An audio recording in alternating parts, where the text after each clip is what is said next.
Hey, this is Class Creatives, and in this special video edition, we'll discuss how two industry professionals create 3D environments with modularity to create incredibly vast and complex worlds quickly and efficiently. This video collaboration with Sierra Division will dive into professional techniques for 3D environment asset creation in the gaming industry. In this video, we'll hear from industry veterans Jacob Norris and Jon Arellano, who will dive into their process of creating modular environment assets from their work at some of the best studios in the world, such as Naughty Dog and Sony Santa Monica. They'll show us some of the best practices to consider and how modularity and AAA game production is used in modern-day game development. In this video, we'll discuss the power of modular assets and 3D environment design.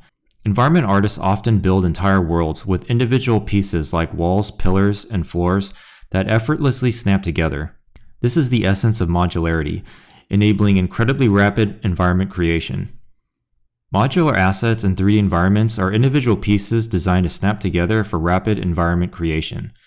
These pieces use a grid system for easy alignment and duplication, significantly increasing efficiency compared to manual methods. Techniques like vertex painting, trims, decals, and consistent texture density further enhance the visual quality and seamless integration of modular environments. We'll take a close look at how duplicating and snapping 3D asset pieces can be aligned to a precise grid, ensuring perfect alignment every time, eliminating gaps and overlaps. Modularity drastically boosts speed and efficiency, a stark contrast to the slow process of manual scaling and fitting. Techniques like vertex painting and trims further refine the visual appeal of these modular environments. From simple rooms to expansive scenes, modular design scales effortlessly using sets, corners, ceilings, and doors. The key takeaway: modular assets built on consistent grid spacing revolutionize 3D creation, making environment building faster, easier, and more efficient than ever before. Which is why this has become an industry standard for the best AAA game studios in the world. These techniques, often unseen, are industry standard practices employed by major game studios. These studios leverage modular workflows to maximize asset reuse while maintaining unique and engaging environments.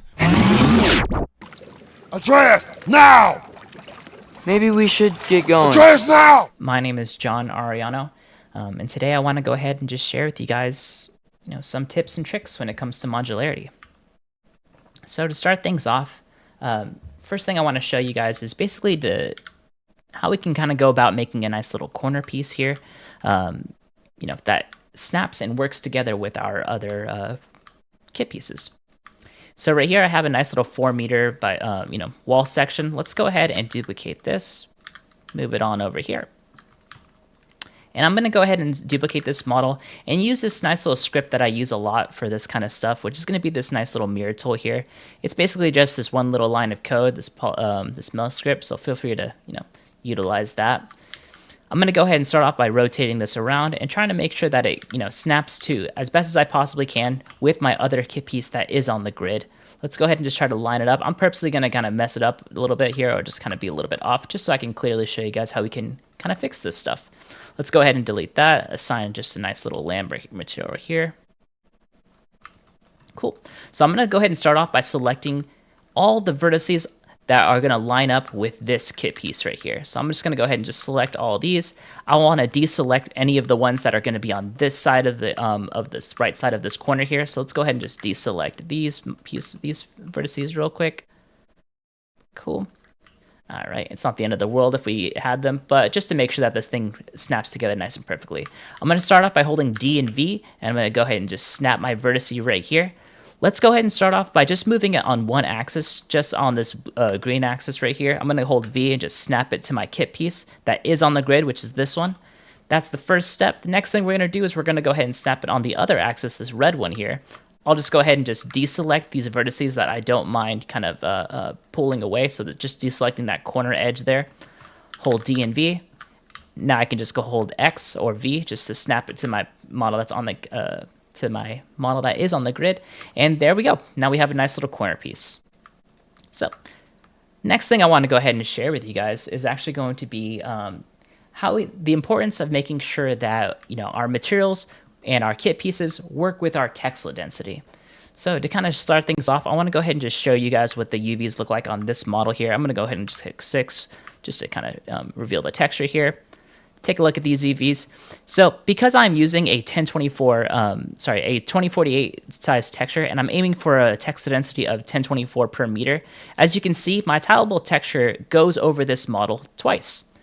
So if I were to go ahead and duplicate this model, for example here, it's going to go ahead and snap up perfectly because, it's going to line up perfectly and seamlessly because these two models are the exact same, and because both of their edges end up ending on the edge of my tileable, it's going to work just fine.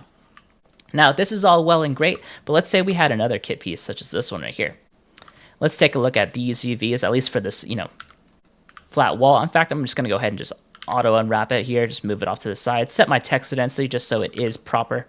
Let's go ahead and move this piece right here, and this one right here. Hold D, hold V, just to kind of snap that. Cool. All right, great. So right now, because my kit piece right here is also 4 meters, I should be able to go ahead and line this thing up just fine if I go ahead and make sure that my UVs also line up with my texture. So I'm just going to go ahead and move this piece over. And because my UVs line up on the edge there, and just to be sure, I can go ahead and make sure that they snap.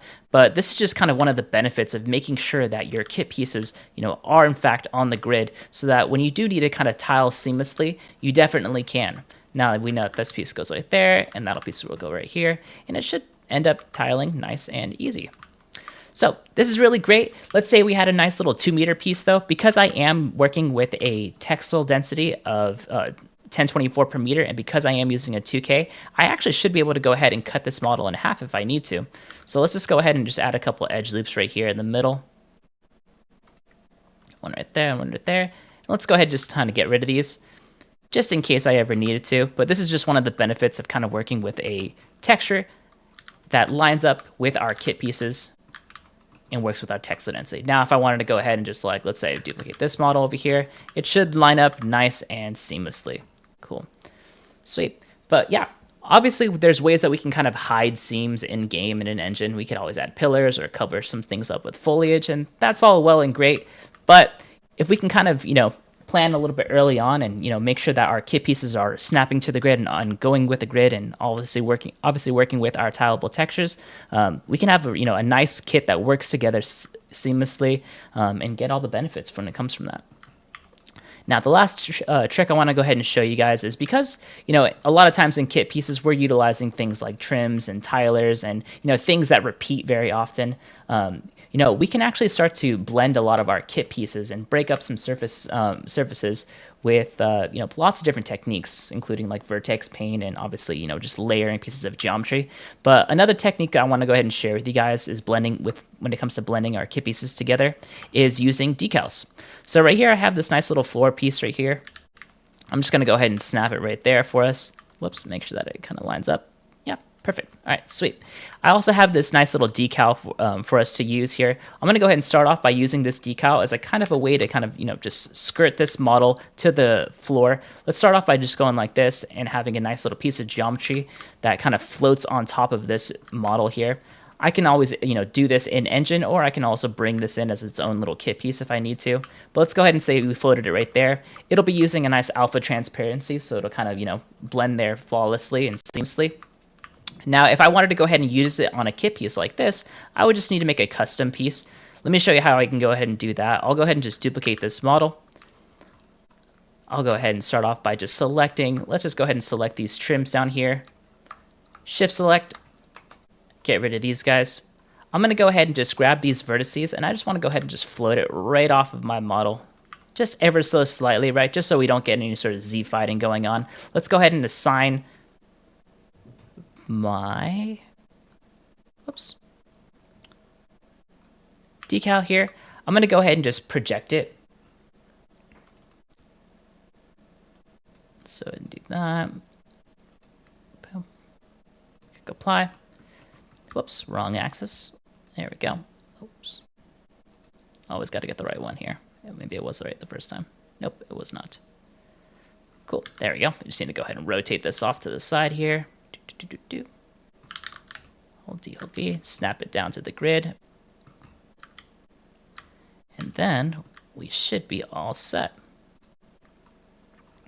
So now basically we can have like a decal that basically lines up. I know this kind of looks a little bit splotchy, but Now, this is a great way that we can go ahead and make sure that things kind of blend together. Let me go ahead and fix these a little bit here. Because it's a decal, I shouldn't have to worry too much about text density as long as it doesn't look, super duper bad. Let's go ahead and just kind of scale it up just a little bit here. Our text density will come from our tilers. But this is a nice little way that we can at least utilize, some decal work there. And there we go. We can blend two of our pieces of geometry together, just using, some form of decaling or some sort of skirt model just to kind of blend things. All right, and that's all I got for you. See you next time.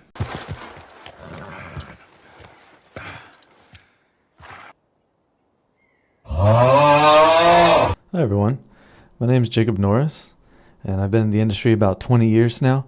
Worked on games like Uncharted 4, Metal Gear Solid 5, and even most recently on Counter-Strike 2. I wanted to talk a little bit about how modularity is used in games, and then show some examples of how we actually set up our projects over at Sierra Division when we're planning asset packs and coming up with ideas for how these modular pieces are all going to fit together. Generally, I'll put together a reference board like this that shows, first of all, what it is that we're trying to create. We come to the decision as to what's in the market currently, what do we feel that the market is missing, and what types of assets would be most useful for not only gamers, game types, but then the developers to actually take full control and make assets that are usable on a wide variety of projects. You can see here, when we were coming up with the idea for the oil rig, it really came down to this idea, first of all, that we hadn't seen an oil rig anywhere else on the marketplace. But second of all, it's quite a bit difficult if somebody wanted to scan something like an oil rig. I mean, getting out there on a boat, setting up the actual process of scanning something like this with a drone or a helicopter would be very difficult. So we felt that an environment consisting of an oil rig, which is hard to scan, hard to find references for, and can be utilized for a number of different projects like industrial, sci-fi, and of course oil rigs or warehouses, would be the perfect asset for us to launch ourselves into the marketplace with. Ref boards like this help us understand and break down environments as to what parts we should create first. So if we look at this oil rig, what's it mostly made up of? Of course, pipes. Pipes are a big one because they need to carry all the oil. They're going to be propping up a large structure like this, metal beams, metal pipes, and then of course lots of catwalks, cooling systems, control panels, and then sort of these shipping container looking types of rooms and such. So now that we understand our core pieces of metal pipes, metal walls, metal beams, we can break these down and understand how we can create them modularly to now build out this environment out of just a few pieces. And while we're using this concept on simple cylindrical, square, and rectangle shapes that fit into this more machinery type of environment, the same idea can spread across to organic environments, architectural spaces, and pretty much anything that can utilize this idea of repetition, small variation, and smart placement to build intricate, unique, and expansive environments with modular sets like this. Well, that about wraps up this video on how professional artists utilize modular environment pieces to create highly detailed and vast environments for AAA game production. We hope this video was informative on the development process and how you can utilize these workflows in your environment creations. We also want to thank Jacob Norris and Jon Arellano for collaborating with us on these detailed insights. Future technical videos from Sierra Division will provide further insight into this subject, so please leave us a comment and let us know what you would want to see from both of us in terms of creating 3D environments. Are you using modular environment assets for your personal projects or as a working professional at your studio? Let us know your thoughts in the comments. And don't forget to like and subscribe, and we'll see you in the next one. Perfect.